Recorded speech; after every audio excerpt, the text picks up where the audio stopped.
people have asked a lot about what is the DeSantis and Disney debate all about. Yeah. I'll distill it simple.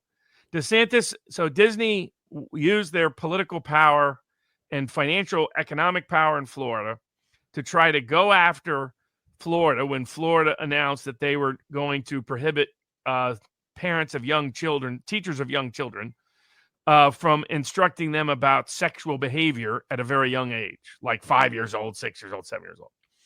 The Disney misinterpreted it as the, quote, "don't say gay" bill. That isn't what it was about at all.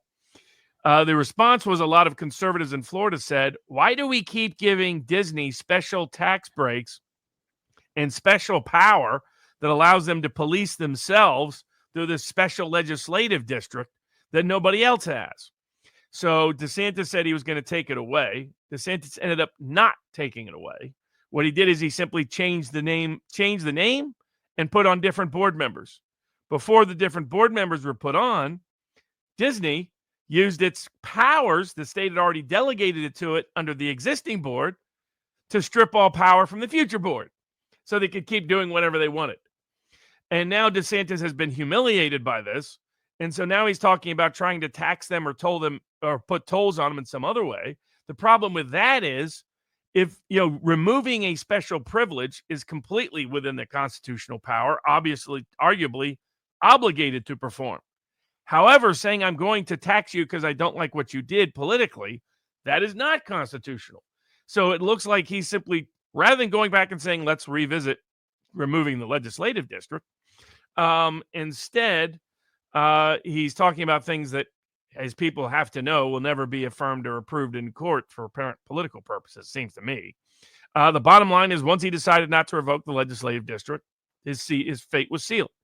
And so whatever you think about that politically, whatever, that's kind of the legal reality of where it's at. But, that's the only legal remedy he has now, too. Doing the other stuff most likely wouldn't pass muster. You can't selectively target somebody for taxation and tolling. You can revoke a prior special privilege that they had because they were never entitled to it in the first place.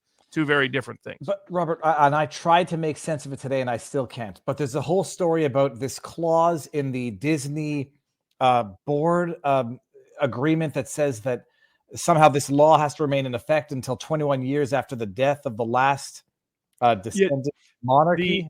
But effectively, what that did is it revoked the power of the board. It doesn't, I don't think it legally can revoke the legislature's power to revoke the special district in the first place. So the problem was delegating that state power in the first place created an issue for which board replacement was not a solution, which some of us said at the time and got pushed back from DeSantis supporters.